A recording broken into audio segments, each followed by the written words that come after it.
That's so annoying. Oh my god.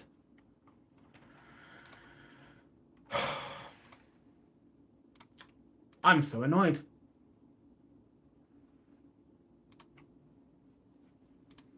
Guys, I'm so sorry. Oh my god. Right. Let me get everyone into the new stream. Hi, Tom.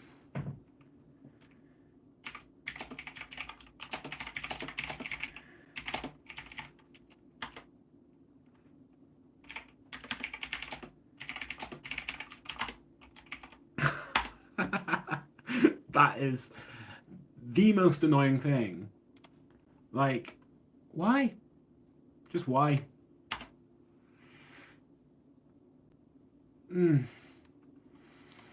Right, I'm gonna get a setup over here, I guess. Bear with me very, very quickly. Evening, Mars. I kept trying to go live. So first of all, I tried to set up some fancy software stuff on my computer. Didn't work. And then I tried to go live through the YouTube app on my phone on the scheduled event, wouldn't connect. Simply wouldn't connect. So Streamlabs, I'll try and use OBS next time, but I just thought Streamlabs as like dedicated, easy to use software would be simpler. It wasn't. It wasn't simpler. It wasn't at all simpler. So I buggered up there. Sorry I'm so late. Sorry I'm so late. that was a nightmare. The whole point of this was trying to get in before well, I want to stream before Brit does at 9:30. That's sort of the whole point. Right, so guys and gals, God, we are already on 20 viewers. Mr. London in the house. 20 is mental. How's it going? That's so cool. So I wanted to talk about this week's watch releases. There's been a lot. We're probably going to be doing a video as well about the LVMH Watch Week. We're going to film that video over the weekend, probably get it out for Monday. But yeah, LVMH Watch Week. It's been a lot of stuff. To be honest, there's been a lot of releases this week anyway. Christopher Ward, Richard Mille with that flat, godforsaken thing. And yeah, LVMH Watch Week has been the big one. It's been the big. I'm just going to move you guys there so I can see you, because I'm also on my computer. The whole point was I wanted to get you on my, like, have news and stuff at the bottom and then me at the top. It would have been great if it worked, but it didn't. I'm keeping very well. Look up on Google, okay, I'm going to do this right now, the US 65061 48B2.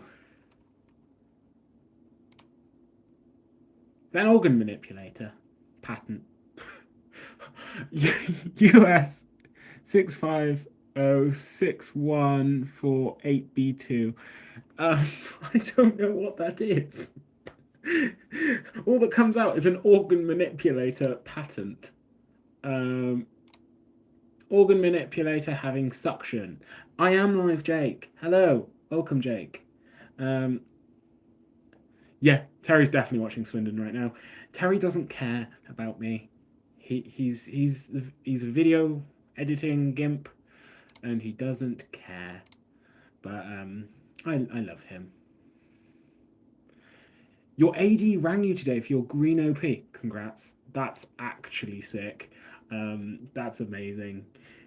Terry's not a video editing gimp. He's my favorite.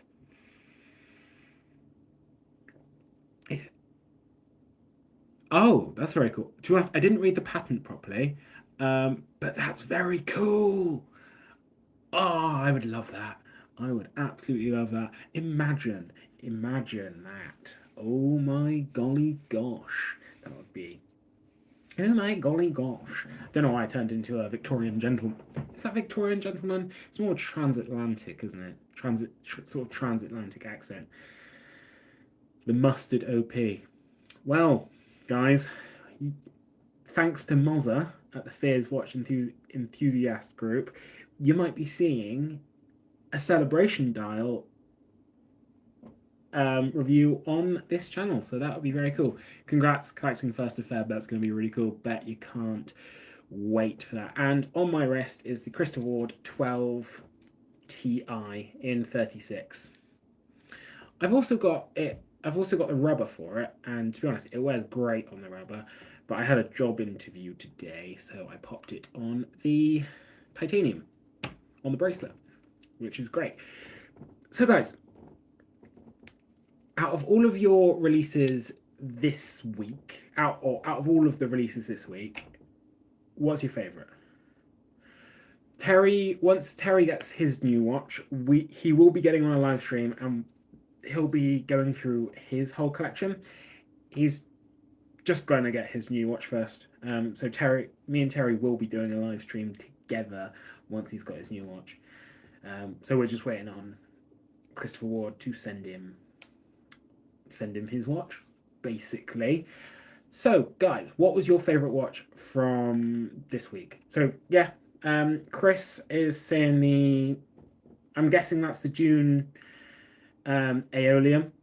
Sick release, absolutely sick release. Terry and I were lucky enough to go to Maidenhead to their HQ to get hands-on with the release before release, so our video was able to be extra funky, extra cool, getting some footage of it on our wrists for your guys' faces right off the get-go. Not arrived yet though. Is that so you got the Andrew Morgan one? That's cool. That's sick. I think Andrew Morgan packed a lot of them himself, so that's really, really cool. What about LVMH Watch Week? What was your guys' favourite part of LVMH Watch Week? What was your favourite thing that got unveiled? I guess. Because I think there's been some real standouts. I think my standout, the thing that I think looks the coolest, is the Louis Vuitton Drag Hour. That Drag Hour looks pretty damn cool. Like, the Drag Hour at Tambour Convergence is the specific model. I think it just looks gorgeous. Like, am I being silly there? It does look pretty, guys. It's Louis Vuitton. It's Louis Vuitton. It's a fashion brand. Am I allowed to like fashion brand watches? Yes, because this is nice. I mean, it's not a quartz like fossil. Mr. London is hot on the replies. Love you. Thank you very much. But yeah, I actually think it looks really, really cool. I'm gonna set a goal. 2 hours.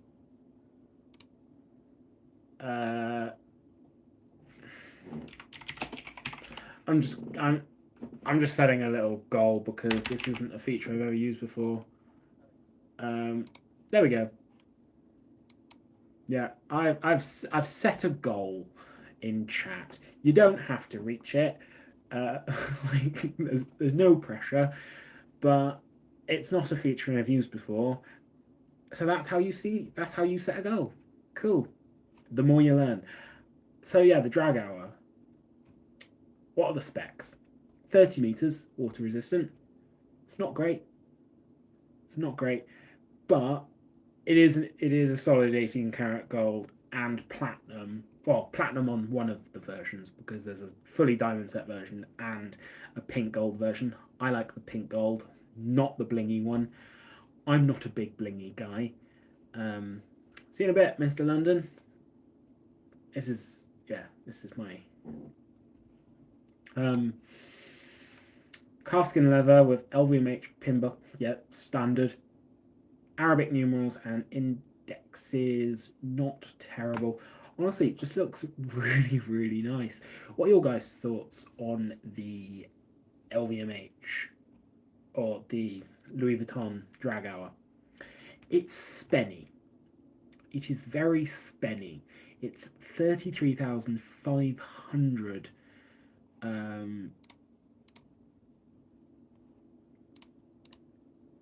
thingies. What's the one? Swiss francs. That's the one. I forgot what I was saying then. 45-hour power reserve. It's just specs wise, there's nothing stand out about it. It's got a very nice looking movement, which you'd expect for a 30-odd grand watch, but it's cool. It's one thing that you don't see from fashion brands very much, which is the reason I like this. Yeah, you're not going to be going swimming if you're in drag. That's very true. I mean, if I was in a bikini, I'd go swimming. A lot of tucking and tape involved in that, let's be honest. But I'd go swimming if I was in a bikini. Yeah, the one thing that this Louis Vuitton drag hour does do really well, that is different from what you see in most other brands or fashion brands, is the fact that it's actually interesting. From a fashion brand, wow. But yeah, it's actually pretty damn interesting. I like it a lot. And if we stay on Louis Vuitton for a minute, I'm definitely more a Speedos guy. You're not wrong. You're not wrong at all. I am a big No, I've actually never worn Speedos in my life. How did we get here? How did we get here? But yeah, if we're staying on Louis Vuitton for a minute, the Tambour Takeover Spin Time that was unveiled this week is also just really, really cool. So I think this is a resurrection, well, same as the previous model. Not model. Yeah, the previous watch we were talking about, the Drag Hour, that was also a resurrection of a previous model. But essentially, the spin time, all of the hour indexes spin, hence the word spin, and I like that.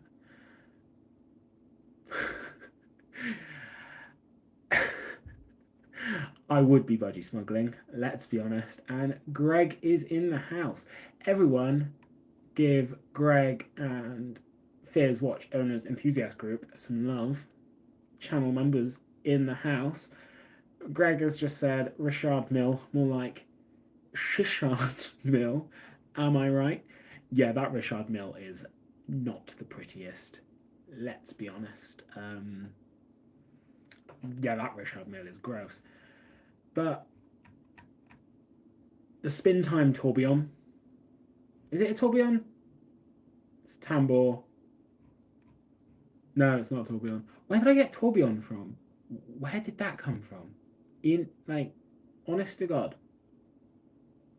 But the spin time is really, really cool. He could design a better watch and he's dead. Well, you're not wrong, because no watch is better than that new Richard Mille. I said it on Instagram. Okay, we're on the subject. Let's talk about the new Richard Mille, shall we? Shall we? Let me find where I have it open. Oh, I actually don't have it open anywhere on my computer. Richard Mille. It was the RM16, wasn't it? News. Let's talk about the RM16. And this says a lot about Richard Mille. The top article is on the site Hypebeast. Doesn't bode well. So it's the RM1602 because they've done the RM16 before. It's called the extra flat because that's how it wears against the wrist. It's just flat, it's grim, it's icky, let's be honest. Apparently it offers ergonomic comfort. Emphasis on the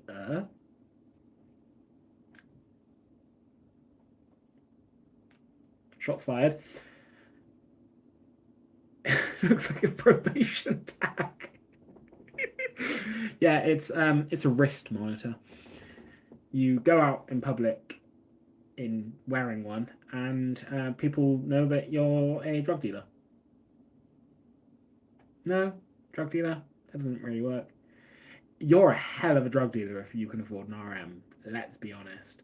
That would be pretty spectacular. So you're paying, I think, the lowest model is $135,000 on this watch. Water resistance of 30 meters. And guys, it's worth it. It's got unparalleled durability thanks to grade 5 titanium screws and abrasion-resistant stainless steel washers. Titanium and stainless steel in a watch. It's worth $130,000 price tag. And looking like you are wearing a... looking like you're under house arrest. Cool. Ergonomic comfort, yeah, we covered that, and yeah, apparently it's got bold architectural indexes. I'd rather buy a house in Scunthorpe. I'd go, what's worse, Scunthorpe or Grimsby? That's the real question. Okay, what about Blog to Watch? No, that's an article from 2019 about the Marshmallow RMs.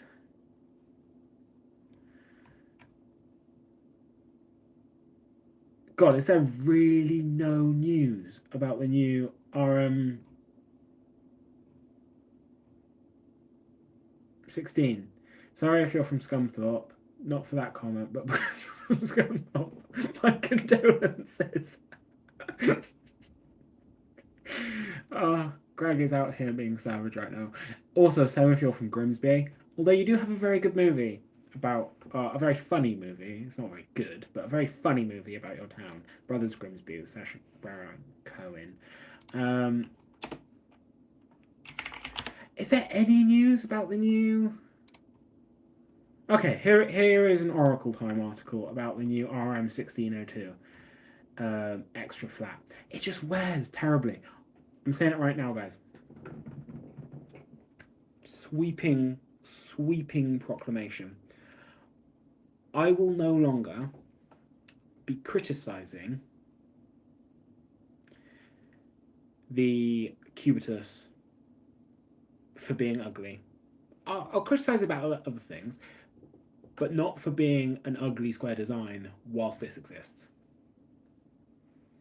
Because this wears on the wrist horrifically. I don't like it. A lot of RMs I like. I genuinely do. Might be a bit bold to say. Camden. Who's from Camden here? Talking of that movie, I'd rather be involved in that elephant scene than wear an RM.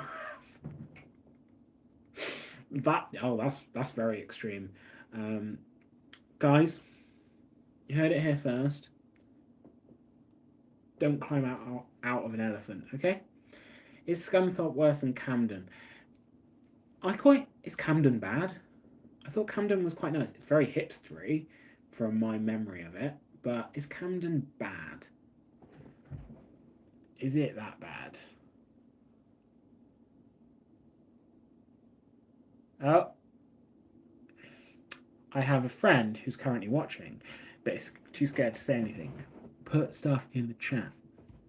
Just comment. Just they've texted me that they are too scared to comment, but comment.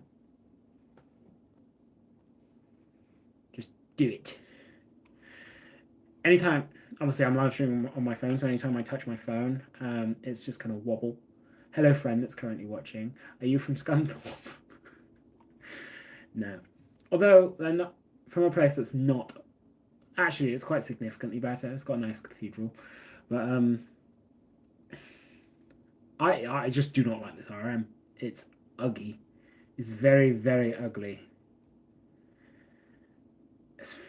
I mean, don't be scared to comment, George's friend. Big up Wells. Big up Wells. Wells is lovely. Wells is very, very lovely. I like Wells. Plus, we know what Wells has. Hot fuzz. Wells is lovely. No luck catching them swans then? It's just the one swan, actually. I'll tell you what I do like about this RM. I want to give it a little bit of positivity. The dial design, like those shapes, those geometric pattern things. Well, they're not even geometric. They're just lots of rounded angles, rounded right angles and stuff. It's somewhat cool.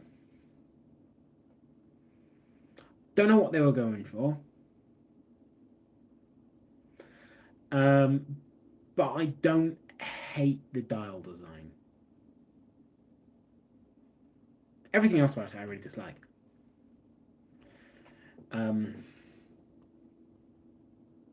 Yeah, everything else about it I really dislike. It's just hideous. It wears massively. It's not even ultra thin or ultra. Well, actually, to be fair to them, they didn't call it ultra thin. They called it ultra flat. So it's very flat, and it wears it. From all the pictures I've seen. And Oracle Time don't even have a mention of price or anything, which is fair enough. It's an RM. If you're looking at the price whilst buying an RM, it's probably a bit out of your price range. Anyway, let's go back to the spin time. Hello. Me. That is friend. That is friendo. Hello, friendo. So the spin time has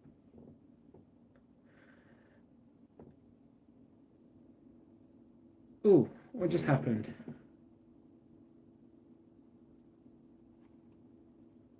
I'm not sure what just happened.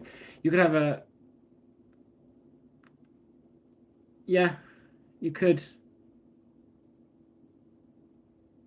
have a Geo Tourbillon, a JLC Polaris, and a Zenith El Primero for cheaper, and also not look like a tool, and have a great collection.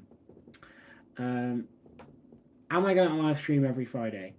If there's enough to talk about, really. I don't want to overdo them.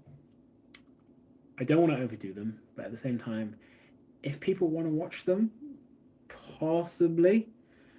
Essentially, I just got to enjoy them. But look at Greg. He's been a member. He's been a channel member here on the Watch Yourself George YouTube channel for 9 months. Big up, Ted. Everyone in the Ted? No. Greg. Big up, Greg. It's like a hangout space. Yeah, it is.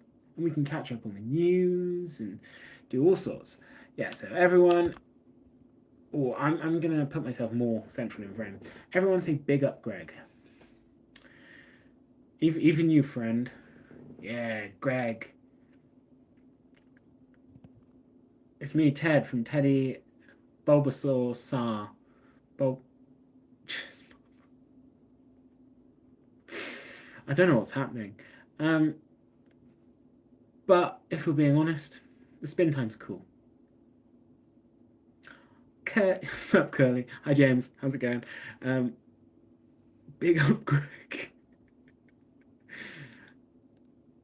It's Mr. Blonde of Instagram fame. Hello, James Blonde. How's it crack-a-lacking? Bryn is here. Bryn is... We love Bryn. Everyone knows James Blonde. Well, to be fair, you were at the Bristol Watch Show, weren't you, James? And I think I missed you. I don't think I saw you. To be fair, I was working for Fears at the time.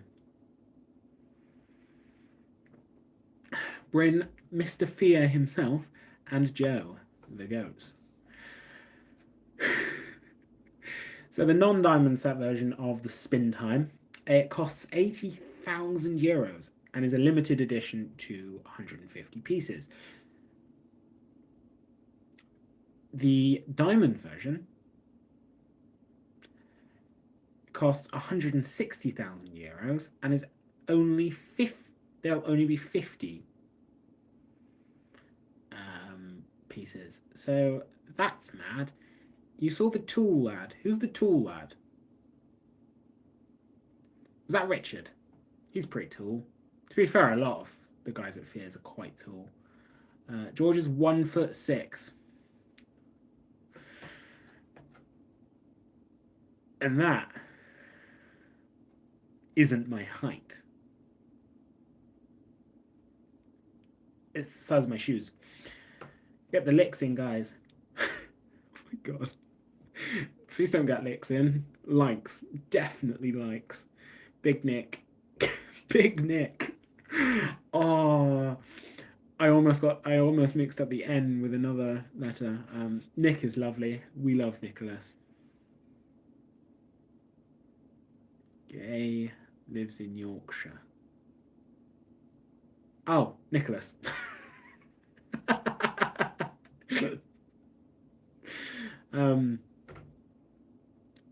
Nicholas is quite tall. Greg, we're not going there. We're not going there. Nick is lovely. That's not an apt nickname, okay? It's not apt at all. Nicholas is lovely. But yeah, Nicholas is gay and does live in York, actually. I mean, still manages to work in Bristol. What do I think of the new Omega Speedmaster Pilot? Oh, we did a full video on it, actually. So let me...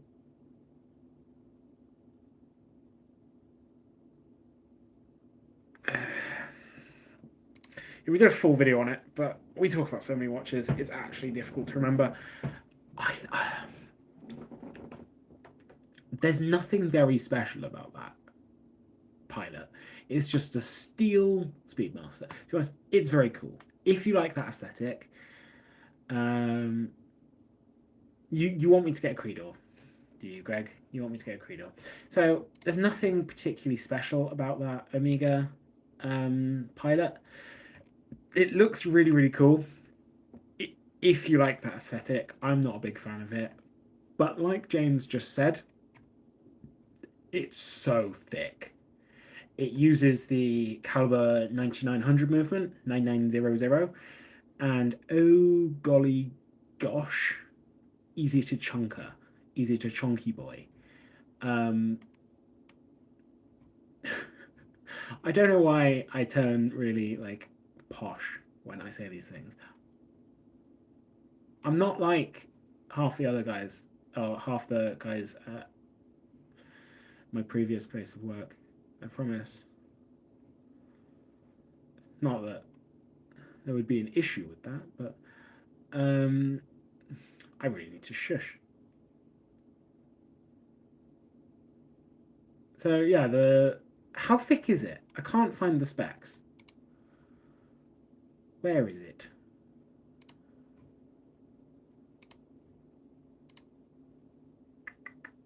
$14.7mm. I haven't started it yet, Bryn. 3rd of February. 3rd of February. But still, it's a just shy. I'm not like the other guys.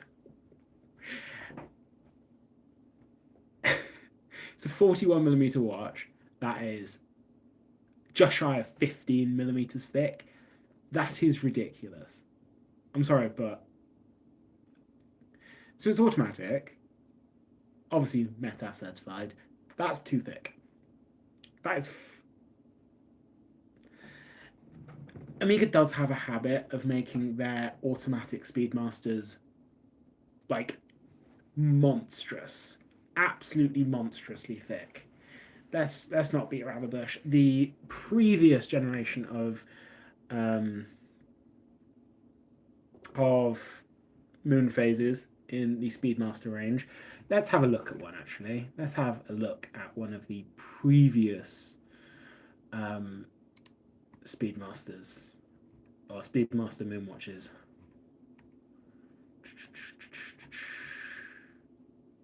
Here we are. They're also very big. They're like 44 point something millimeters. Yeah, thickness on a previous generation Speedmaster moon phase was 17 millimeters.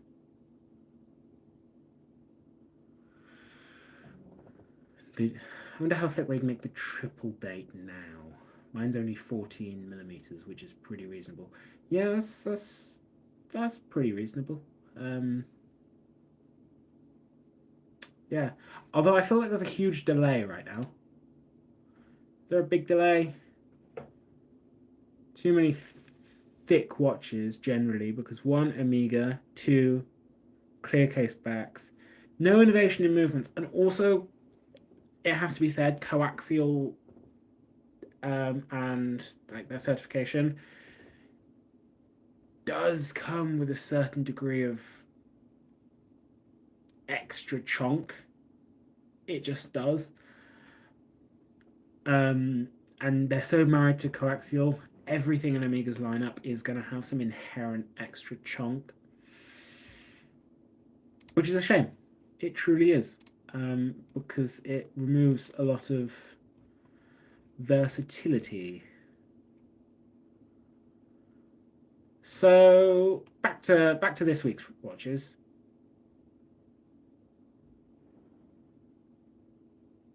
My brother is buying. What is the Angelus instrument?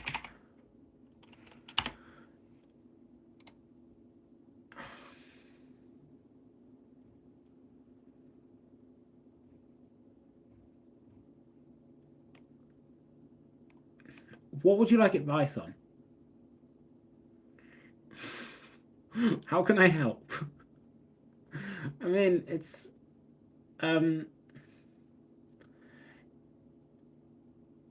it looks pretty nice. How much is it? I can't find how much it is. Left-handed. It is pretty fugly. It's the mono pusher on the crown, isn't it? It looks a bit warty. It looks a bit warty. I don't like the shades that they've used. Sorry, it's how much?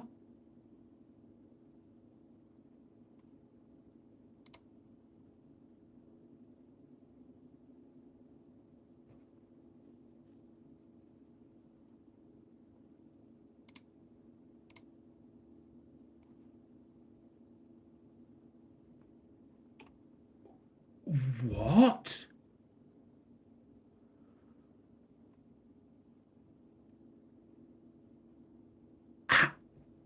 How are they?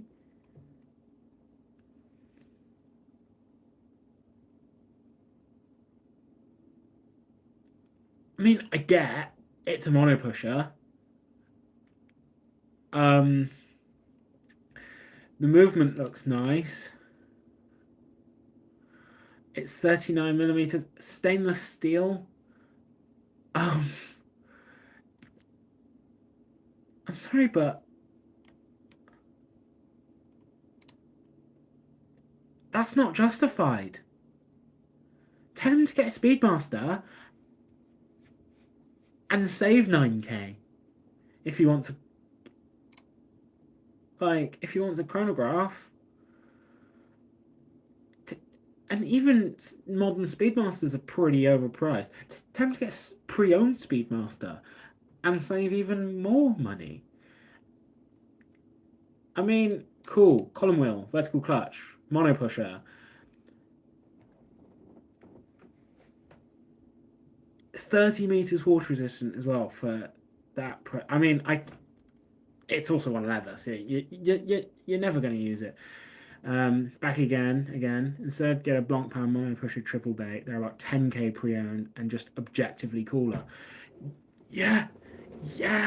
There are so many things that would be better to spend $16,878. Sorry, no, British pounds on. Oh, I'm actually horrified. I'm a bit well, horrified. That's not good. It's too expensive. It's a lot of money. That's a lot of money. So let's go on to the next watch I wanted to talk about. Oh, and I have 7K left over to buy something like a Glasshoot original CQ. Hey, Jude, how's it going? Nice to have you here. Very nice to have you here. So the next watch I wanted to talk about was the Zenith Chronomaster Sport Rainbow. I know what this is trying to look like, but I also know what I think it looks more like.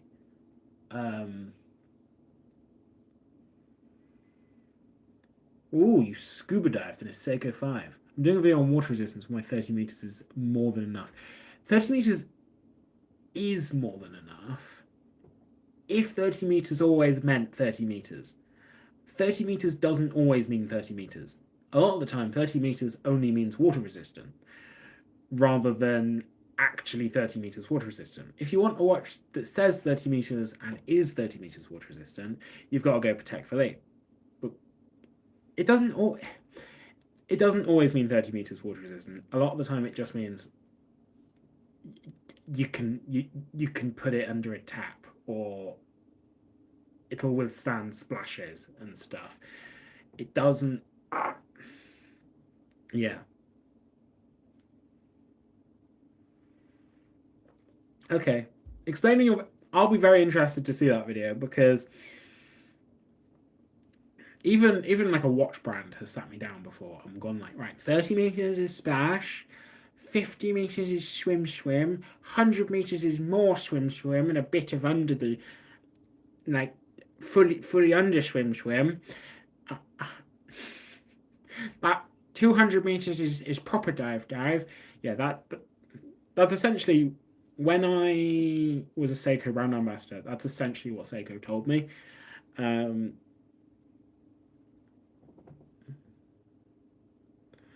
meters is dog in river washing up. Yeah, that's always been my understanding. What's the book behind me? Which book? Well, that one is this one. This is the latest edition. Well, it's the latest edition. Is issue 12 of the Rolex magazine. It looks cool for background in videos.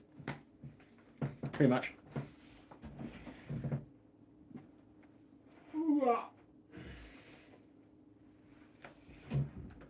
Right. So the Zenith Chronomaster Rainbow Sport. Obviously, full 18 karat white gold. It's a Chronomaster, so it's featuring an El Primero movement with a 1/10 of a second resolution.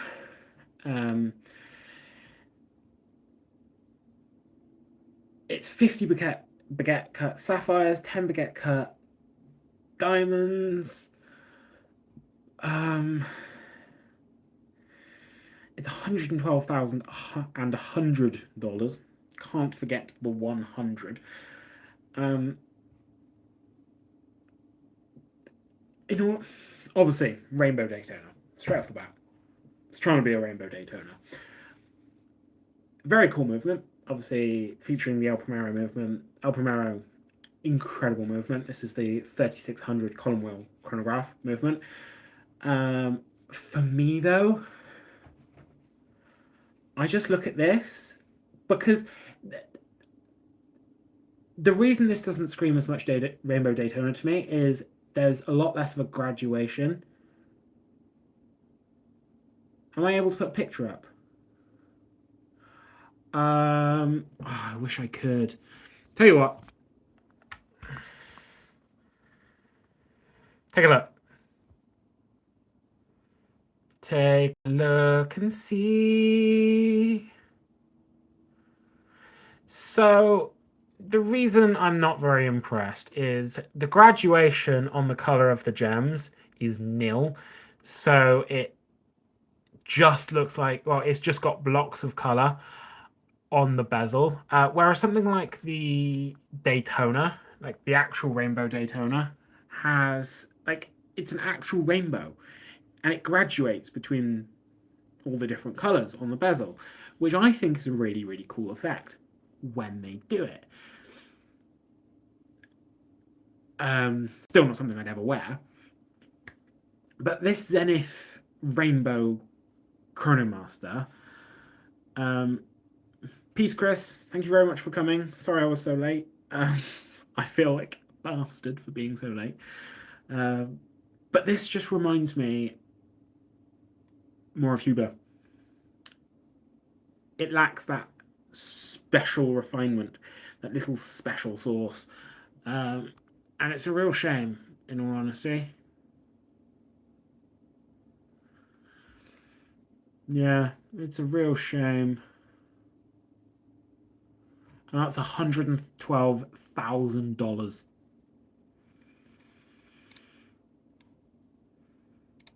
Did anyone want to see the $17,000 watch? I couldn't get my words out over because it was absolutely not worth it. I mean, I'm sure it's worth it for someone, but okay, here we go. Oh, bugger. There we are. I mean, it is very cool. So it's a mono pusher chronograph. So chronograph is actually built into the crown. I want a Chronomaster original as well, to be honest. It's just such a cool watch. Like, it's beautiful. But this is not good for $17,000. Let's be honest.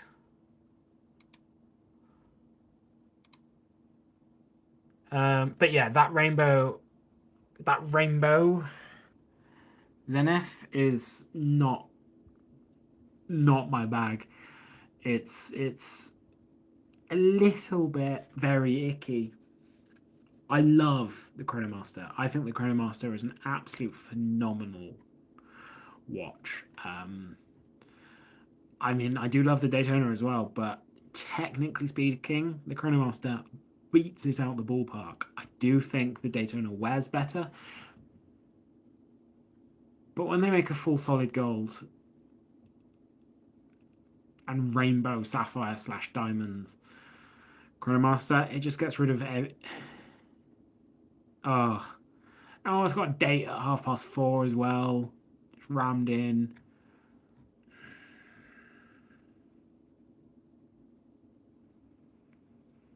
Yeah. That being like pretty much the front and center of Zenith's releases. for Watches and Wonders. Not Watches and Wonders, LVMH Watch Week. It's really upsetting, actually. Because what else did they release? They released... I mean, they released the Defy chronograph, like the sort of skeletonized chronograph as well.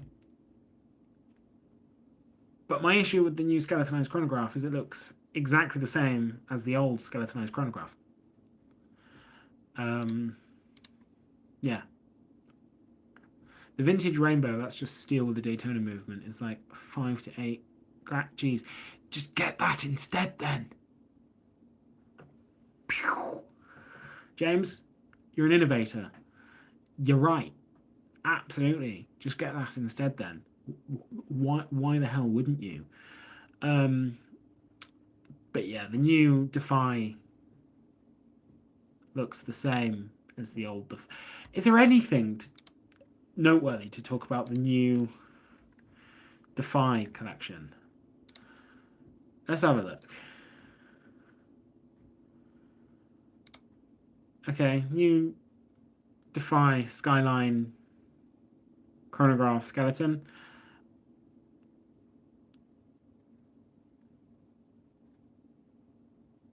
I mean, it looks cool, but it's essentially... It's $15,500. I do think this Defy is a very nice integrated bracelet sports watch. But if I was spending that sort of money, I'd get a Girard-Perregaux Laureato. Obviously, two very different looks. The Defy is very much more nouveau riche, is a lot more angular, a lot more sandblasted, whereas the Girard-Perregaux is very much more polished. It's much higher grade of finishing. The finishing on the Laureato can hang with some of the big boys. And the Zenith is a little bit different in that respect, in that it's got a very nice movement. But the new Defy chronograph skeleton, it does have the El Primero, which is obviously very, very cool. So it's a 10th of a second chronograph. Their best watch is the Revival. Yeah, I'd agree. Yeah, 100% I would agree. Power reserve of 60 hours. One thing that is very cool about the Defy, just bring my chair in, is the bracelet comes off at the push of a button, which is excellent. Is really, really cool. I'm very glad it comes off at the push of a button, because you can swap it over so easily. You're not going to have a whole lot of choices because it is an integrated bracelet. But it's great. It's a great little system that Zenith have developed there. So it's available in black or blue. Honestly, it just looks like everything else in the Defy collection. I honestly thought this watch was already in the Defy collection. It's not very... I mean, you could say that's a good thing. You could say it slots into the collection perfectly because it doesn't look out of place. But at the same time,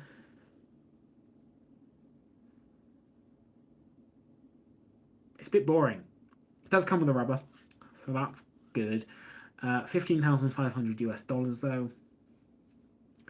I think it's a bit much for what you're... I'm just not very impressed. I'm not very impressed. I think... Okay, I'll jump to it. My favourite release of LVMH Watch Week, not of the week, but my favourite release of LVMH Watch Week, other than maybe the Drag Hour from Louis Vuitton, because that's really cool, is the Daniel Roth Extra Plat. The Daniel Roth is... Well, it's... Yeah. It's stunning. It looks very Gerald Charles. I don't know if you guys are... Okay, let me show you. Let me show you.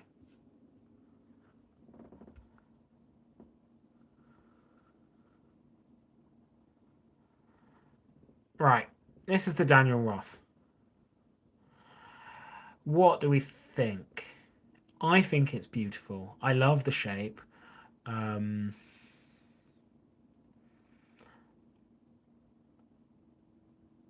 Yeah. Gerald Charles, the toilet seat watch. I think this looks a lot nicer though. It's only 7.5 millimeters thick. I'm just going to turn you back around so you can see my lovely face. Gorgeous face. It's only 7.5 millimeters, or 7.7 millimeters thick, so close to 8.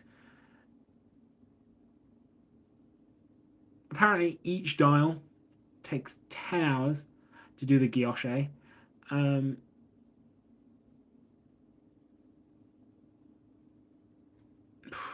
What am I looking for here? Obviously, 18 karat gold case. Gerald Charles is a con, fair enough, but this is very nice. It's just got a Gerald Charles-esque shape. I'm not, yeah. So the case back is all gold and everything as well. Just trying to find some decent info. Obviously, 30 meters water resistant, no surprise there. But according to Tom, that is more than enough. Well, particularly for a watch like this. If you want to swim in a watch like this, you're absolutely bloody mental. 70-hour power reserve, which is excellent for a case diameter of 33.5 millimeters and a 7.7 millimeter thickness. It's a manual winding movement, and as I said, 70-hour power reserve. No hand finishing. Yeah, that's ridiculous at that price. What the heck?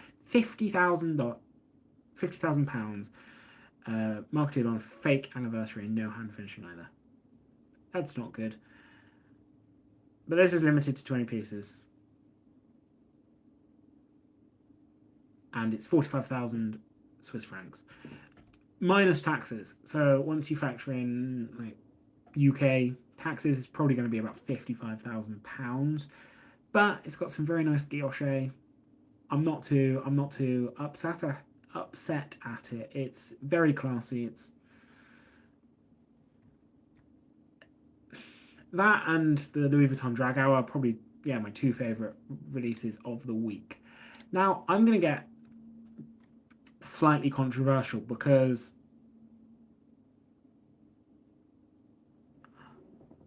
yeah, Gerald Charles. Yeah, that's what I thought you meant. Don't worry.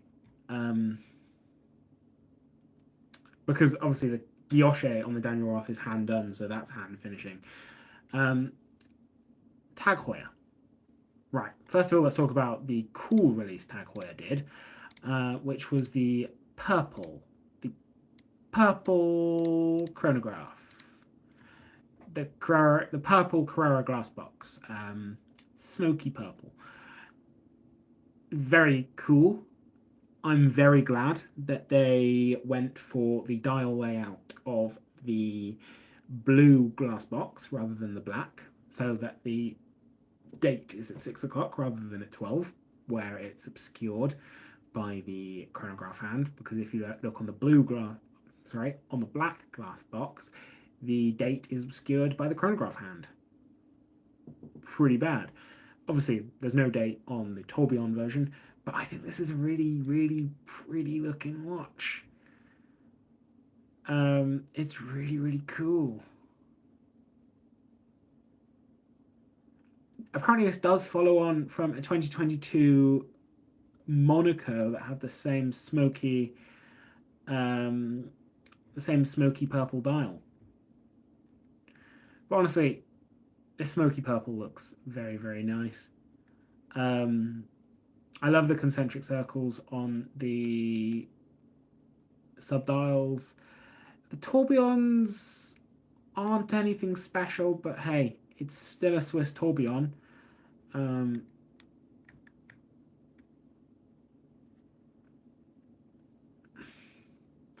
What is very nice about this effect is the color gradient. It just looks... I want to say something more than nice. Purple isn't my color. Would I wear a purple? I've worn a purple watch, but I wouldn't buy a purple watch. But it's just very, very cool, in all honesty. Wearing something that's actually pretty funky and purple is really, really cool. Case material, stainless steel, obviously. What is very nice is I think the price is actually decent on the normal glass box at €6,500. That's the price I've got in front of me. It's euros. €6,500. It's obviously a lot, but I think it's decent. It's column wheel vertical clutch chronograph, 80-hour power reserve, which is great. Yeah. What do you guys think? It's 34,000 if you want the tourbillon, which, to be fair, for a tourbillon, Swiss tourbillon, could be worse. Could be worse. I think it's, for the Swiss watch market, it's a fairly accessible tourbillon. The tourbillon on the purple is limited to 200 pieces, but it's cool. One thing I do love about the glass box is the size. It's 39mm. I genuinely don't think there's much to moan about there. What? Give me your thoughts. There's 8 of you in here. Come on.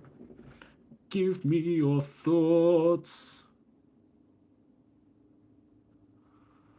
I want to know.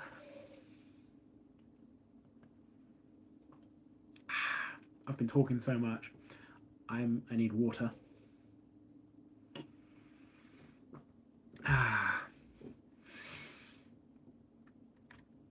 It's also fairly usable with 100-meter water resistance and all of that jazz.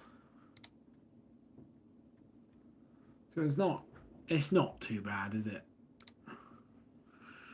I'm gonna need to get rid of that. Sorry, I'm just looking at something. Where did you see the purple? Oh, showing my ignorance, but what's the significance of the glass box? In all honesty, it's just how the glass sits on the top. So it's a heavily domed, crystal. And James, yeah, there's like significant dome. I do love the black glass box. If I was to get one of these, it would be the black glass box. It's my favorite. But they just ruined it with the date placement. The date being at 12 o'clock is just silly. It's obscured by the chronograph hand. It's just silly. The blue with the date placement at 6 is just better. It works. It makes more sense. It makes so much more sense. So that was a really cool release from Tag Heuer. I'll be honest. Now, what do we think of the new Formula One? The new Formula One.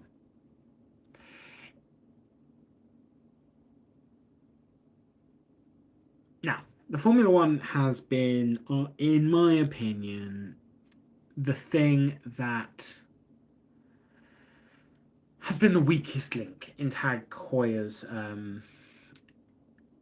catalogue for some time. Now that the Aqua Racer has been updated with a cool dial, better finishing, or COSC certification, all of those things. Now that the Aqua Racer has been updated, now that the glass box is absolutely sick, and the Carrera line has some really, really cool watches, I feel like the F1 has just been sort of languishing, in all honesty. Especially as a lot of the F1 models that are still on bracelets still have, and it makes me sick to say this, like, stamped clasps on the price that some of those F1 models are. A lot of brand new F1 models have stamped clasps. So I'm glad to see that they've updated the line. It needed updating. It did. It really, really did. And these new titanium models don't look half bad. But I feel like they are... So, sorry, we have a comment. The Heuer and Carrera are unbelievable, but the F1 needs a lot of work. Yeah, 100%. Gotta go finish the mushroom soup. Enjoy. Enjoy, joy, joy. Yeah, you sense the butt. I've got a butt. No. Enjoy your mushroom soup. Yeah, so these new F1s, what's good about them? First of all, titanium. That's really nice. Titanium is great. That wonky Tag Heuer non-linear central seconds hand is just absolutely stupid. Why? I don't know. I don't know. But anyway, what do I like about this new F1? First of all, I do fairly like the styling. Particularly on, for example, the black one with red accents, or the black strap one with red accents. I'll turn you guys around so you can actually see what I'm on about. So I like that one, sort of, and I like that one, sort of. Simply because of my preference, my personal preferences.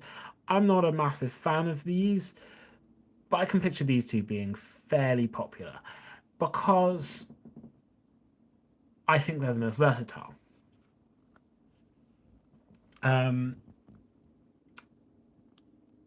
Yeah, blue looks best. I'd agree with you.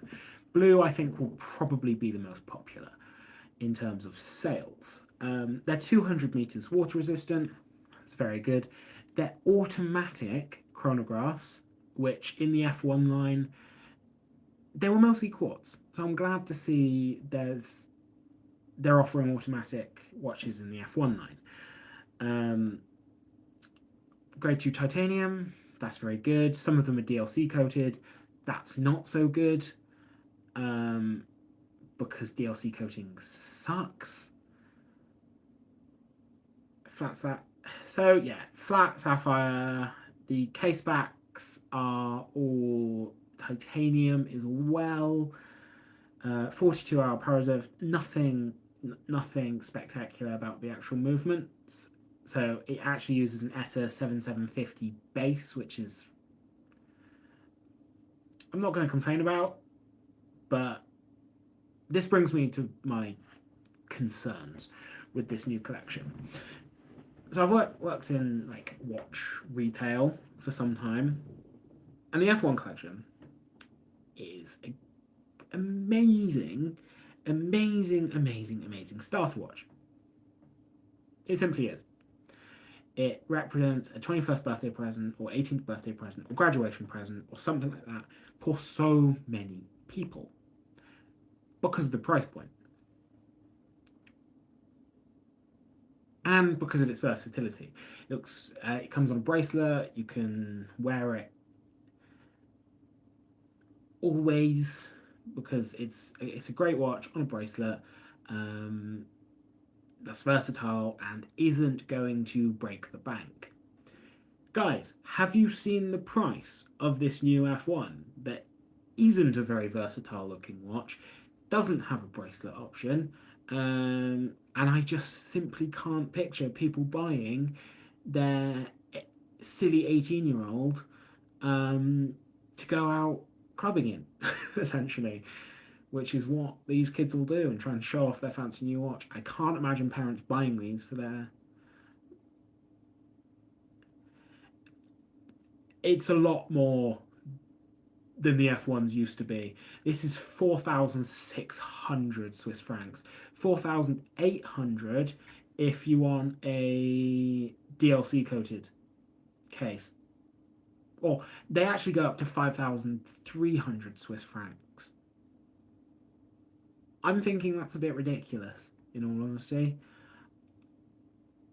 What are we thinking? I simply can't picture parents buying these for their kids. I think they'd much rather go for something not this. I feel like Tag is being pushed very, very upmarket compared to where it was, and they're just going to lose out on a massive chunk of their audience. And I'm not sure what LVMH has in their catalogue to replace it. It makes sense for someone like Omega to push. Where's Oprah when you need her? I don't know. Where is Oprah? Someone get Oprah in here. But it makes sense for someone like Omega to push more at market because they have a brand that can fill under them, like Longines. But I feel like offering a watch at this price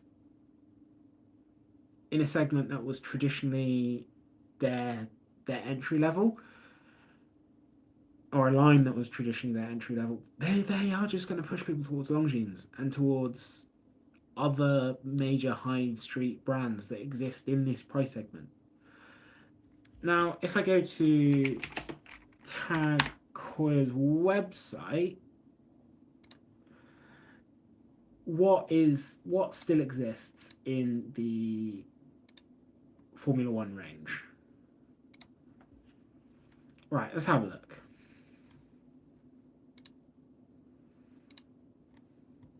So there's still a lot of models.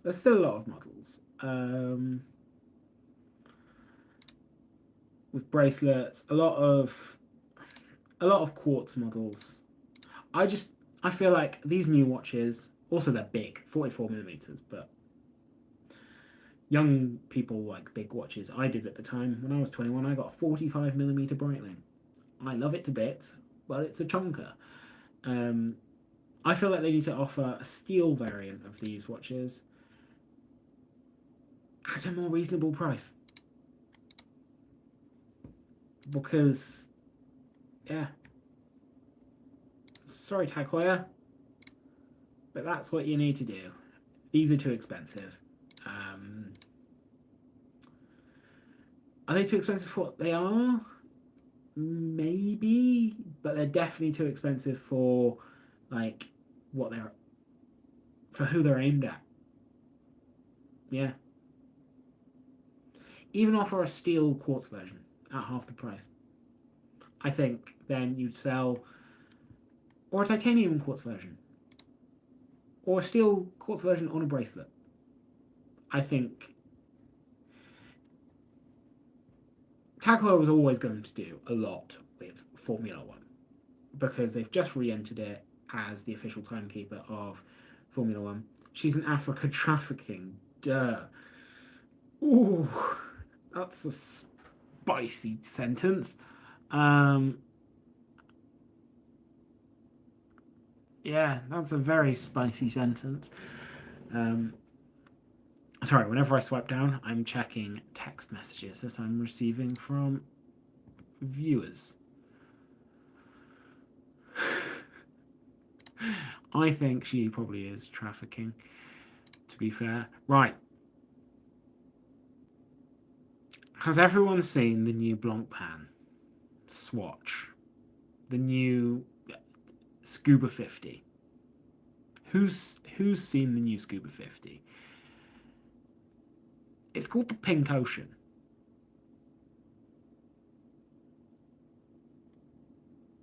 Still quite tame for other lives I've been in. I don't want to get cancelled. I think it would be very easy for me to get cancelled. Now, the Le Vie en Rose, Pink Ocean, the real Miss Piggy. To be fair, the Oris Miss Piggy is actually sort of cool. You have a watch addiction.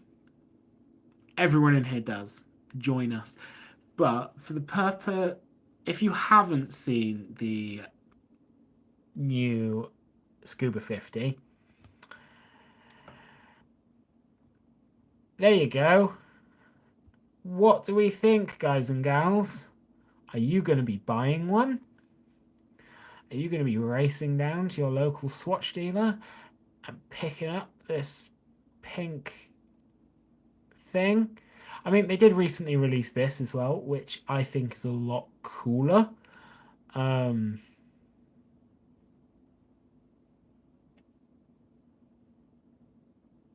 Oh, you hate the diamond baguette on the... You're not a Barbie girl. Oh, Jude hates the diamond baguette on the Miss Piggy. I'm mixed on the diamond baguette. Because I feel like they needed to put something of substance on the dial to make up for not having the Muppets character on the dial, but rather on the back. But just having a single diamond baguette at 12 o'clock is a bit weird. Is a bit cheap. Yeah, it's not my thing. I love Miss Piggy on the back. It would have been really cool. Would have been better to have Miss Piggy on the date wheel like they did before. But yeah. But the new pink Scuba 50 is crap. It's hideous. Obviously, if they wanted to do a pink one, I was never gonna like it. I accept that. I'm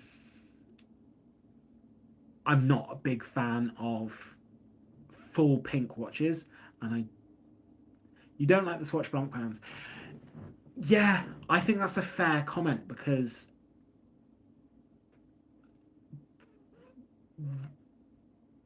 you're essentially pre-ordering landway or like landfill.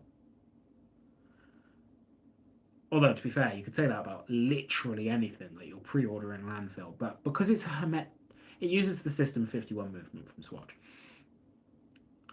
which is a hermetically sealed automatic movement. And it can't be serviced. It can't be cracked open. All it's going to be is landfill in 5 years. Unless you keep it in a case and just go, oh, it's my new bracelet that doesn't actually tell the time because the movement's buggered. Yeah. So it will be of a surprise to no one that I don't like the new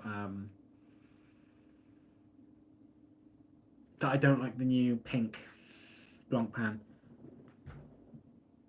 System 51 is horology. Oh. A broken watch is still right twice a day. Perfect. Weirdly hoping that Swatch do a Swatch X Blancpain.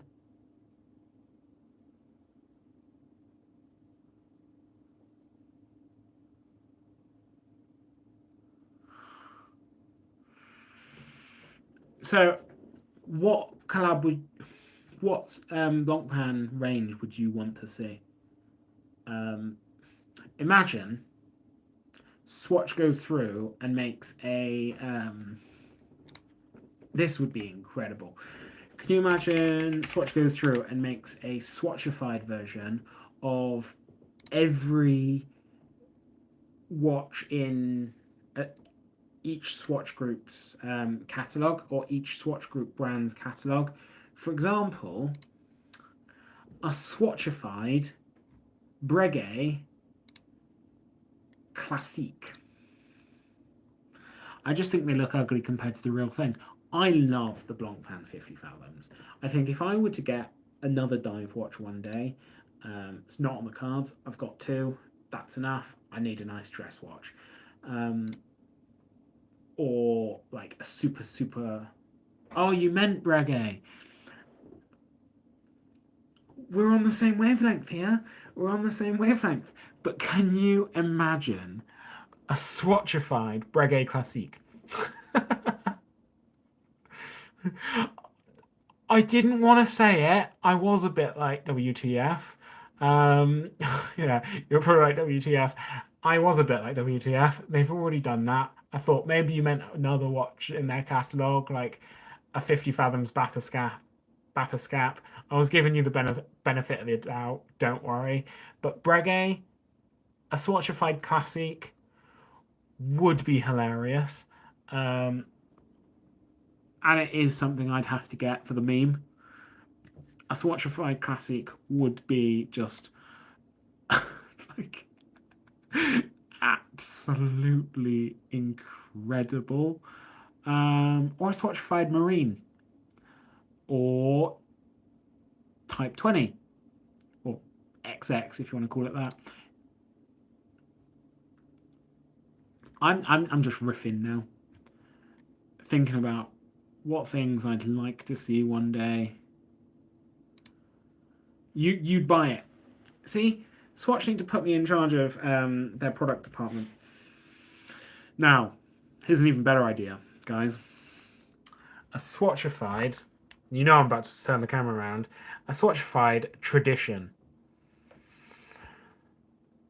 Imagine that, but in Swatch language.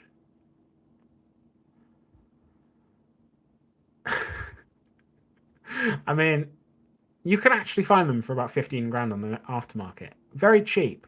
Very, very cheap, obviously. I said it last week. If you want... I am joking. It's not cheap. But, yeah. If you want really great value in the aftermarket, you buy a Breguet. Like a solid gold case. Beautiful, beautiful watch. Breguet offers some incredibleness. Yeah, genuinely offers some like excellent value on the aftermarket. But yeah, Swatch Breguet would be amazing. What else released this week? Guys, let's talk about it. Let's talk about it. Christopher Ward. Christopher Ward. What do we think of the new June Aeolian? Give me your live thoughts. Give them to me. Let me have them. Because I mean, I made no secret really of it in my video. I'm a big fan. I feel like there's more that they could do with the collection. But yeah. I feel like they need to offer a steel Kosk model. Are Breguet having a bit of a moment? I guess they're getting a lot of coverage, sort of. Didn't Andrew Morgan just buy one as well? I think Andrew Morgan just bought a Breguet. A Breguet. But I'm not sure. Didn't he buy a Tradition? I can't remember. It doesn't matter. It doesn't matter. So I'm just going to delete something off my channel.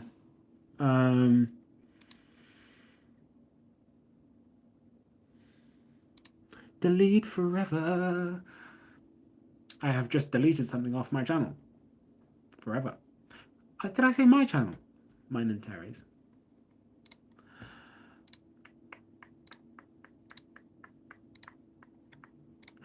Is that all the new releases this week? I mean, there were some Hublot releases, but do we want to talk about Hublot? Do we want to talk about Hublot? Is that the vibe that we're getting right now? Yeah, I was surprised they didn't have it Kosk, but I assume that's because it would step too much on the Oracle Time collab. I think there's a very easy way of getting around stepping on the toes of the Oracle Time collab, and that is, don't offer a grey one. Don't offer a grey steel that's Kosk. Maybe a steel in a different colour. Maybe an exclusive steel Kosk colour, so it's not stepping too much on the toes of the Oracle Time collab. I feel like that would be fair enough. Because obviously the grey is very similar to the Oracle Time collab. The only three differences are the lack of the trident counterbalance, the new lume colour, which is colour matched to the dial, and the lack of Kosk certification on the new steel grey model, whereas the Oracle Time collab, no colour match loom, Trident counterbalance, and Kosk just offer a new colour in steel that's Kosk certified. I think that would be great. I do think one of my favourite things about this new collection is obviously the dial must be a lot more expensive to make, but they haven't stepped up the price. You thought the bronze colour on my review looked odd. In what way? That'll be interesting to know. But I love the fact that they haven't stepped up the price. Obviously, it's no secret that Christopher Ward has upped their upper boundary when it comes to price. But the fact that they're still very much catering to that entry level and actually upping the levels in their entry level as well is exceptional. Like, they're staying at the same entry level. It's sort of expected in the watch space that you it's sort of expected with everything. Phones, for example. I've been looking at a new phone recently, and also I'm big on tech. But it's expected that with every generation you do up the price a bit. I mean, it's sort of fair enough because inflation. You'd expect it because of inflation every year. Say if there's 2-3% inflation, your cost of doing business is going up 2 or 3%. Bryn, I'll tell you what, it might have, in terms of the footage that we got, it might have been because we were under showroom lighting conditions, and watch showrooms do have very, very intense lighting.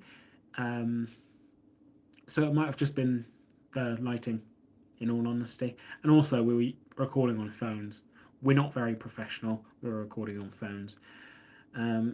But yeah, back to my point. The fact that Christopher Ward upped the levels a year, 18 months later, without... Oh, bugger me. What just happened? Did my tripod die?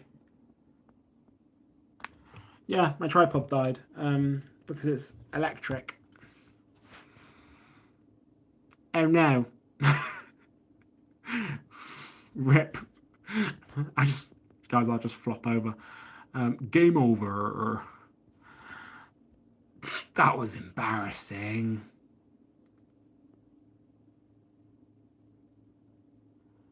What was it? Why do you say collab like that? Collab.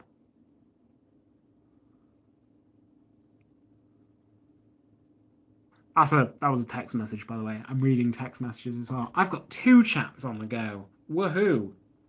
The live chat and also this one. I have to hold my... Ignore it, move on. Stay professional. I have to hold my phone up now, though. I fancy it. You think next stream I should go landscape? I will definitely give it a go. I'll have to set up my phone for it. Well, not my phone, my PC. Try and do it properly. It'll be quite difficult because tech stuff, but we'll give it a go. We will give it a go. Landscape should be fine though. Landscape should be fine.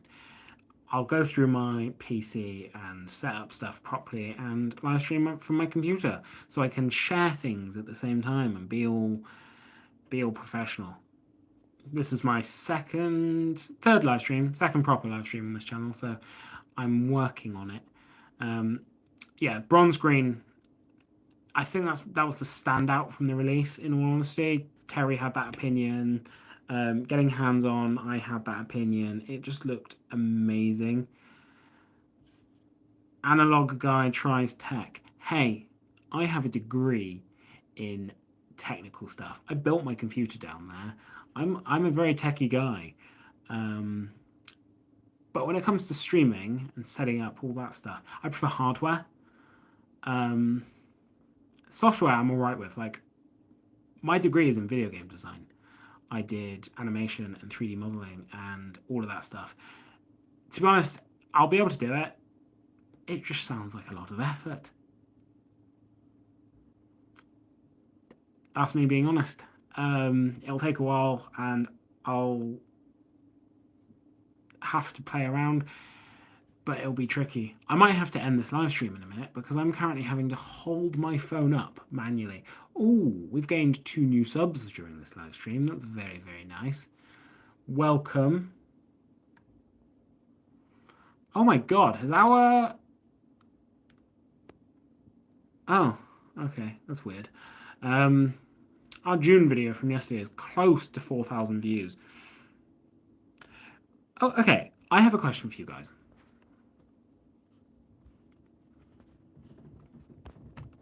I'm going to see if I can actually prop my phone up. It's been a good stream. I've got a question for you guys before I go. What brands would you like to see us review on this channel? What would you like to see us review? We've got a wish list of brands that we want to review. We're in conversations with a couple brands about reviews. So I know what I would like to review. That's your intro on University Challenge. George reading text. I'm a fairly techie person. I feel like I'm maybe a bit too old now, but saying that just makes me sound dumb. You'd like to see me review Longines? That's actually not a bad shout. The issue is with some of those big brands, especially Swatch brands, is getting hands on. So I don't have the money to buy these watches, and unless I know someone who's willing to lend me one, I'm definitely not going to be able to get a review sample from Longines. I'm not an AD, I'm nothing like that. I've got no one, yeah. And establishing a relationship with a brand like Longines would be really hard. I'd love to review Longines. I love the Legend Diver. I love the Hydro Conquest. A lot of the... Oh, well, just a lot of their models. I'm not going to sit here and... What kinds of brands are easier to get? They've already been mentioned. Breguet. Yeah, let's review a Breguet. What kinds of brands are easier to get hold of? Independent and micro brands. Independents and micros. They tend to be a lot more receptive to independent media coverage and people reaching out. For example, Nomos. Nomos reached out. Well, I reached out to Nomos, and then Nomos sort of reached out to us on the back of that a couple months later. And we're like, hey, want to review a watch? That's quite a few brands, like even some large independent brands, and also a lot of smaller ones. A lot of UK. I feel like we have a lot of luck more with UK-based brands. There's a couple UK-based brands that I really, really, really want to work with. Any low-key ones that I think are underrated? I'll tell you what, there's one watch I would really like to review, and it's the Skull watch made by German from Horological Underground in Bristol. That Skull watch is sick. I really want to review... definitely want to review a Studio Underdog at some point. That's something that is so much... Yeah, Studio Underdog, there we go. Isotope would be amazing. Arkan, that's actually a great shout. I should reach out to Arkan. And Fears is on the list. I'm waiting on Fears to get in contact. Yeah, waiting on Fears to get in contact with me. I think Lucy, a Watchbox Diaries, had the one I'm going to have for review on review. If not, okay, I'll get in contact with Vertex. Okay, now Vertex is one I've reached out to, but I got no reply. I've already done 2 Baltics. Yeah, already done 2 Baltics. I've reviewed a Yema. Vertex looks amazing. Their watches are so, so, so pretty. But yeah, they didn't reply. To be fair, we're a tiny channel. Like, I'm so thankful for every single person that watches our videos and who's tuned into this live. But we're not a big channel. We're not even at 3,000 subscribers yet. If you do a mean average of all of our videos, we average 2,500 views a video. Maybe 2.6 now. That's not many. And that's not even guaranteed. We've got a lot of... My hair just doesn't suit my face. What hair would suit my face? What would be better? What do you think would be better?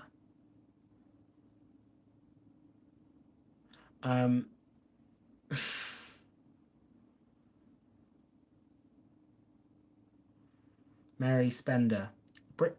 Fears? Is that Fears? The brand from Bristol? Fears? I can't believe my hair doesn't suit my face. What would you like my hair to look like? Should I...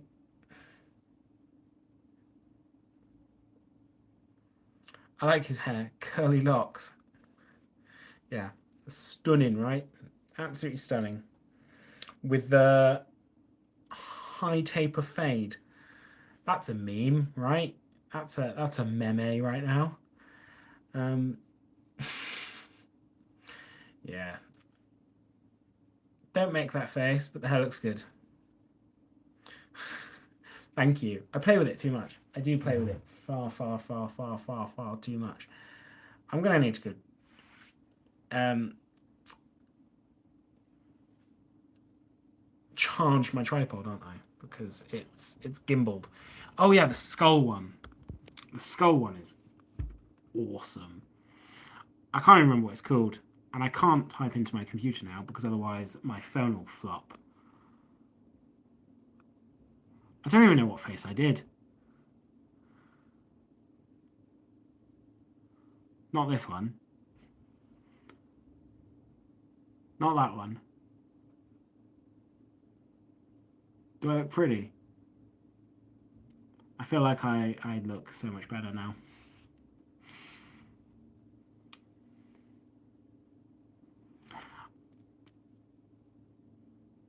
Oplaku. I don't disagree.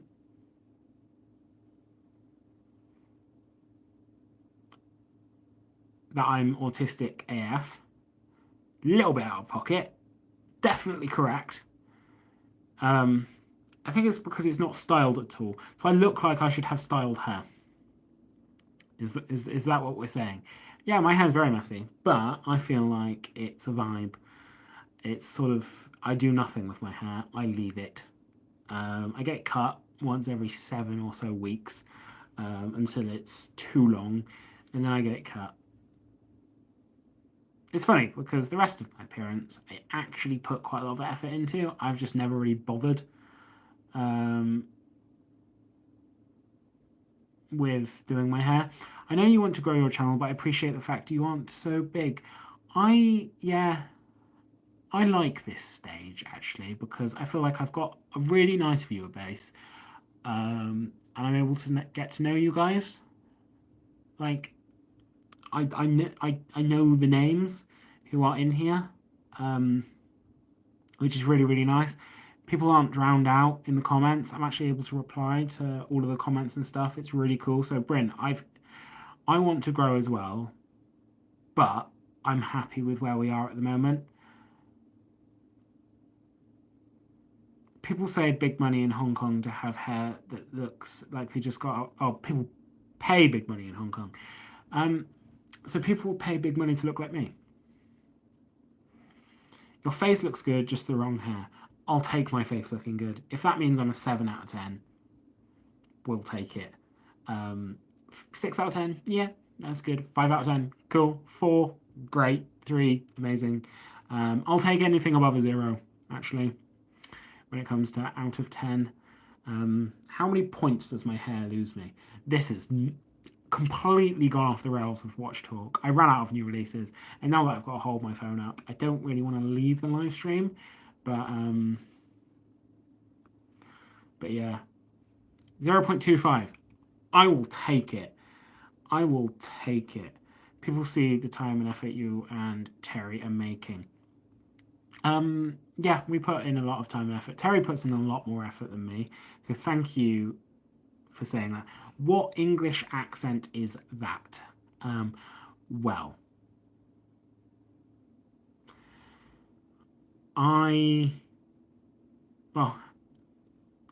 have a good night. Yeah, thank you very much for tuning in. Have a good night. I'm not from Scunthorpe. What are you saying? I live in a town that is barely better than Scunthorpe. Better name, not much of a better place. It's called Swindon. It's in the southwest of the of England. It is southern, John Jones. What are you saying? Yeah, so I live in the southwest of England. I am in a town called Swindon, halfway between Bristol and Reading.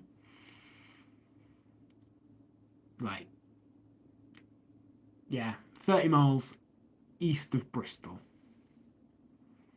About 60 miles west of London, I guess. So yeah. Smell you later, Martin. Smell you later. It's not quite time for Brit to go live yet, is it? So yeah, that's where I live. Do I sound like I'm southern? Well, apparently not, I guess. I don't know. I thought it was West Midlands. Bleminem. Definitely not from Birmingham. This isn't a Brummie accent. Never got off the train there, but lived in Bath, so passed it many a time. I'm glad you didn't get off the train. You would have seen the terribleness that is the train station. So I'm very pleased for you. Don't get off the train in XTC from Swindon. That, Billy Piper, the David Tennant era, and Christopher Eccleston era Doctor Who companion. They were both from Swindon, or they're from Swindon. Who else is from Swindon? God knows. Anyway, guys, I should probably end this here. Didcot looks a much better place to get off the train. Anywhere's better to get off than Swindon. Yeah. Right. See you guys. Thank you very, very much for tuning in. It's been a bit of a weird one. Sorry it was late as well, but really enjoyed it. Hope you guys enjoyed it as well. Yeah. Thank you for tuning in. We've been going an hour and 40 minutes. That's not too bad. Might do one next week, depending on if Terry has his watch next week. So yeah, thanks very much. And watch yourselves. That's all, folks.